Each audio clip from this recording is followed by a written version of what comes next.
네, 이번 시간에는 점행정론 제3절 예비 타당성 조사입니다. 흔히 예비 타당성 조사를 현장에서는 예타 이렇게 부르죠.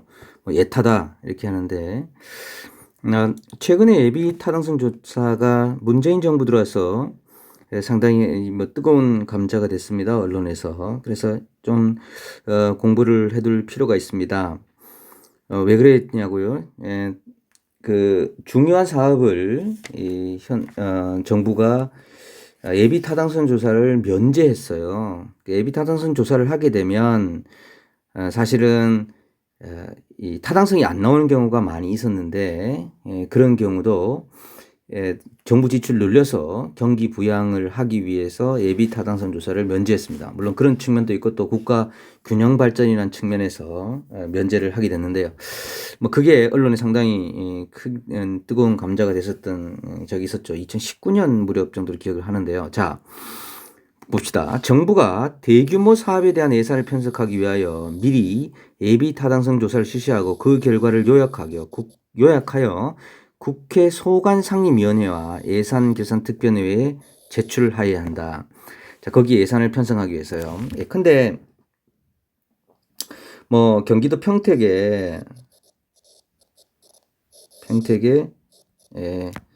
지상철을 건설한다. 지상철 트램이죠. 트램을 평택 지역에 쭉 이런 지상철 트램을 건설한다. 여기에 들어가는 돈을 한 1조 원을 넘을 겁니다. 1조 원이라고 그랬을 때 이 1조 원 정도 투자하는 게 과연 이게 합리적이냐 하는 걸 국가 차원에서 뭔가 따져봐야 될 거 아닙니까? 이게 예비 타당성 조사입니다. 이 제도는 대규모 사업의 적정 투자 시기, 재원 조달 방법 등에 대한 타당성 검증을 통하여 예산 낭비를 방지하고자 하는 것입니다. 결국 예비 타당성 조사의 핵심은 대규모 국제 사업의 시행을 원하거나 반대하는 정부기관이나 이해관계자들에게 사업 시행의 적절성 여부를 공정하게 판단해 주는 것이며, 이를 위하여 국가재정법에서는 예비 타당성 조사의 주체, 블라블라 이런 것들을 굉장히 상세히 사실은 정하고 있습니다. 자, 그러면 여러분들 어떤 중앙부처든 또는 지방자치단체든 큰 사업을 하기 위해서는 예비 타당성 조사가 필요하다는 거죠. 자, 봅시다. 그러면 예비 타당성, 어떤 건 예비 타당성 조사를 하느냐, 그 선정 과정을 봅시다. 크게 기획재정부 장관에 의한 선정이 있고요. 그 다음 국회 예비 타당성 조사 요구가 있습니다. 크게 두 가지 방법이 있죠. 기획재정부 장관의 선정은요, 예비 타당성 조사 대상 사업은 총 사업비 500억 원 이상이고 국가의 재정 지원 규모가 300억 원 이상인 신규 사업입니다. 자, 총 사업비가 500억인데 민간 자본이 들어갈 수 있기 때문에 이거 엔드예요. 국가의 재정 지원 규모가 300억 원 이상 들어가요.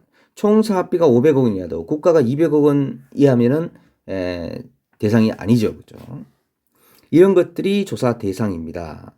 하지만 제가 조금 전에 말씀드렸듯이 제외되는 게 있어요. 그게 뭐냐면 문화재 복원 사업이나 법령에 따라 추진되는 사업, 지역 균형 발전, 긴급한 경제 사회적 상황 등을 위하여 국가 정책적으로 추진이 필요할 때에는 예비 타당성 조사 사업에서 제외할 수 있다고 규정하고 있습니다. 그 다음에 선정 과정. 자, 국가재정법에 따라 대상 사업에 해당되면 기획재정부 장관이 중앙과서의 장의 요구에 따라서 또는 직권으로 선정하여 예비 타당성 조사를 실시할 수 있습니다. 그 이유는 크게 중요하진 않는데요.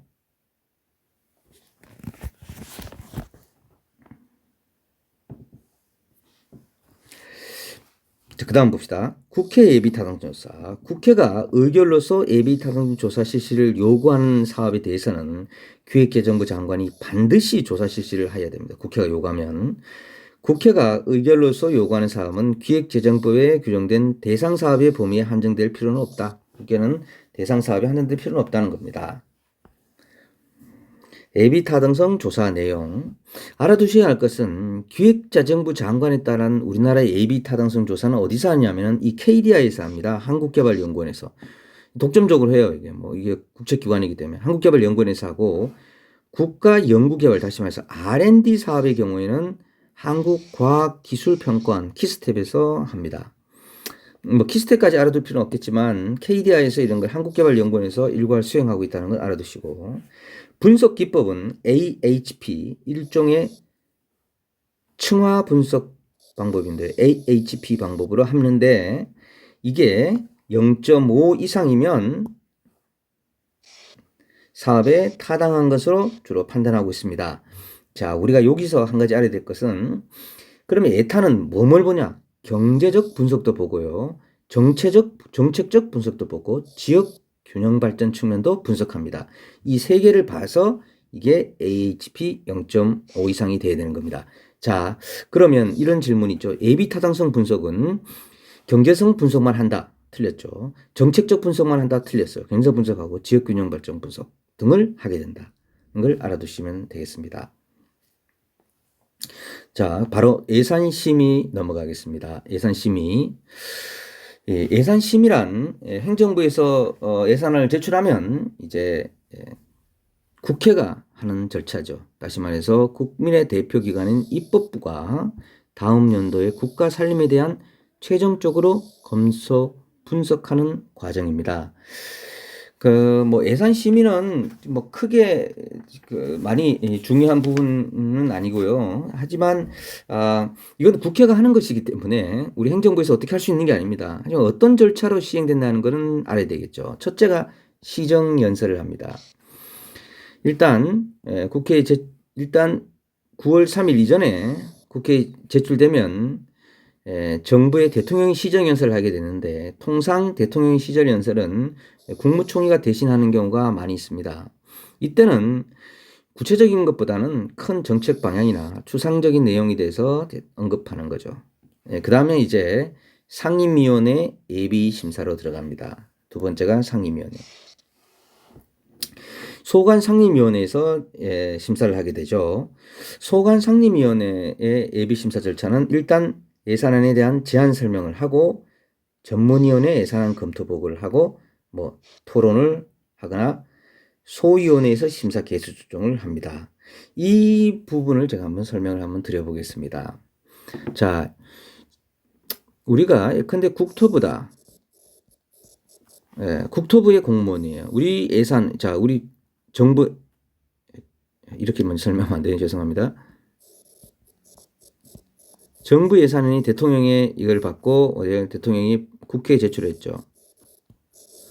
국회에 제출한 다음에 국회에서 대통령이 시정연설을 합니다.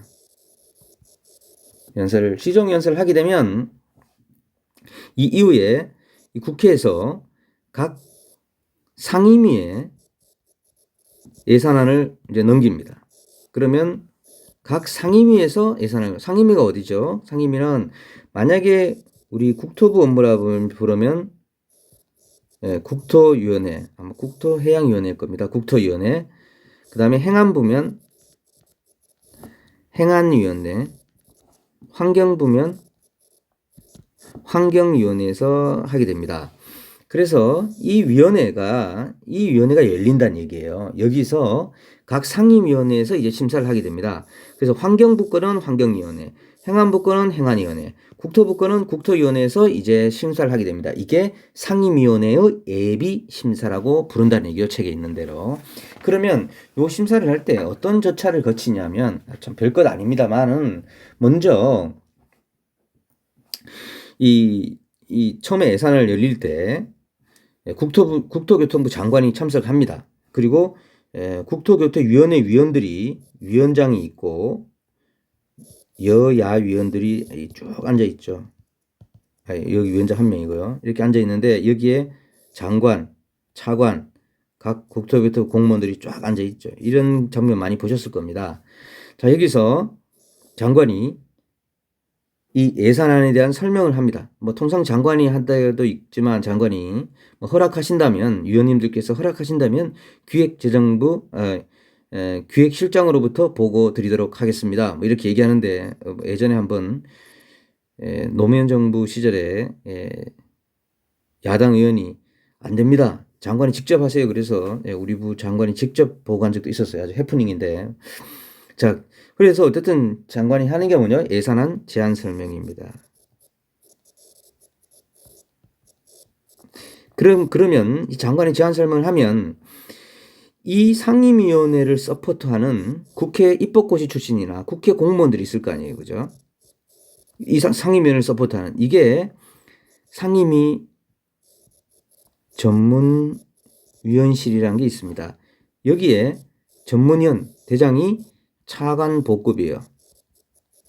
근데 통상 1급인데 차관 복급이라고 불러줍니다. 차관 복급이고 이 아래에 각 국장 2급 뭐 이렇게 또 놓여 있습니다. 이 사람들이 이미 여기에 제안했던 이 정부 안을 이미 다 학습을 해서 보고서를 만들어 가지고 이 제안 설명을 한 다음에 이 보고서 특징에 대해서 이 전문위원이 검토 보고를 합니다. 뭐 대체로 이렇습디라 계략적인 보고를 하는 거죠. 아, 정부에 있거든 대체로 이런 내용이 있습디라 이렇게. 이 전문위원이란 어떤 사람이라고? 국회 공무원이에요. 국회 공무원. 예, 이 위원회를 서포트하는 국회 공무원이에요. 그 다음에 세 번째 이제 뭘 한다? 토론을 하겠죠. 토론을 하는데 이 예산안을 어떻게 다 토론을 하겠습니까? 그래서 다 토론 못 하니까 어떻게 해요? 예산안 소위원회를 만들어 가지고 몇 명이 여야 몇 명만이 소위원회에서 좀 열심히 정리를 합니다. 예, 그 다음에 이제 본회의 다섯 번째 뭐 결과 보고서를 채택하고 본회의 넘기는 이런 절차를 거친다는 이야기입니다. 뭐 크게 중요하지 않습니다만은 저는 제가 왜 이걸 설명하냐면 학교 다닐 때 이걸 막 외웠어요. 뭐 이것도 시험 나올까봐. 근데 현장에 가보니까 이거 외울 게 아니고 뭐 너무나 당연한 거라는 생각에서 여러분께 설명드리는 겁니다. 자, 이런 절차를 거치고 예산계산위원회의 종합심사를 하겠죠. 그죠? 우리 예결위원회는 한 50인으로 구성되는 위원회죠. 임기가 1년인 예결위원회입니다. 여기에서 이제 공청회도 하고요. 뭐 이 순서는 알 필요 없습니다. 공청회도 하고 또 예산안 제안 설명도 듣고 이건 여기서는 이제 기획재정부 장관이 이제 제안 설명을 합니다. 그 다음에 또 다시 비슷해요. 전문위원회 검토 보고라든지 종합정책치를 해서 개수 조정을 하게 됩니다. 그 다음에 이제 본회의 심의 의결을 하게 되죠. 예. 자, 여기서 중요한 거는 국회는 정부의 동의 없이 금액을 증액하거나 새로운 비목을 설치하지 못하죠. 따라서 증액하거나 새로운 비목을 설치한 경우에는 정부의 동의 절차가 필요하고 그리고 국회는 회계연도 개시 30일 전까지 예산을 의결해야 됩니다. 그 30일 전이 언제다? 12월 2일까지 계산해야 된다. 12월 2일까지 의결한 경우가 사실 그렇게 많지는 않은 걸로 알고 있습니다. 항상 국회는 딜레이 하는 걸로 알고 있어요. 근데 12월 31일까지 예산안을 의결하지 못한 경우에는 우리가 준 예산을 편성해서 할 수밖에 없다. 자, 우리나라 예산안 심의의 특징과 문제점, 이거 주관식 시험 공부하는 학생들에게 중요한데 제가 한번 설명을 해드리면 예산안이 상향식 심사가 된다. 자, 정부안은 기재부가 있고요. 그죠? 그 다음에 각 부서에 예산 담당관이 있잖아요. 기재부가 거시적으로 얘기하면 여기서 미시적으로 치고 올리고 하향적, 상향적이 적절한 조화를 이뤘는데 국회는 그게 아니죠. 국회는 어떤 국회의 어느 누가 대한민국 전체 예산이 이러니 전반적으로 지시를 내리는 데가 없어요. 그냥 각 상임위원회에서 열심히 검토할 따름입니다. 국회 예결위원회도. 그래서 상향적 심사다. 하향적으로 뭔가 이렇게 우리나라의 재정 총량에 대해서 이렇게 얘기하고 거기에 대해서 논의를 해야 되는데 그런 게 없다. 이런 게 문제다는 거죠. 그 다음에 정치적 쟁점과 예산의 연계. 주로 정치적 쟁점을 예산과 너무 연계하는 측면이 있다. 그 다음에 국회의원의 과도한 지역기 챙기기, 뭐 쪽지 예산 같은 걸 하죠. 뭐 이런 것들 모습이 있다. 그 다음에 상임위원회의 옹호자 역할. 이게 무슨 말이냐면요. 아까 봤듯이 여기 보면 이 국토부는 국토위원회에서 행안위에서 이렇게 먼저 살펴보는데 이 두 팀은 또 사실 여기에 있는 행안부 공무원이나 여기 상임위원회의 국회 공무원이나 또는 상임위원회에 있는 국회의원의 보좌관이나 이런 사람들이 이미 너무 오랫동안 너무 친해졌어요. 그래서 상임위원회에서는 행안부 걸 깎아야 되는데 깎기보다 오히려 행안부 걸 옹호하는 역할을 해버리는 거죠. 그래서 행안부에서 누구 로비를 가냐? 여기 국회의원 로비를 가는 거예요. 아, 의원님, 이건 꼭 가셔야 됩니다. 그럼 이분이 어디로 가요? 나중에 예결위에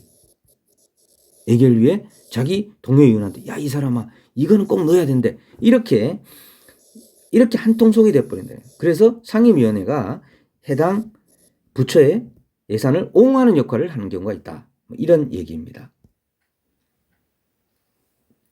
자, 우리 오늘 예산 타당성, 예비 타당성과 예산 심의 여기까지 하겠습니다.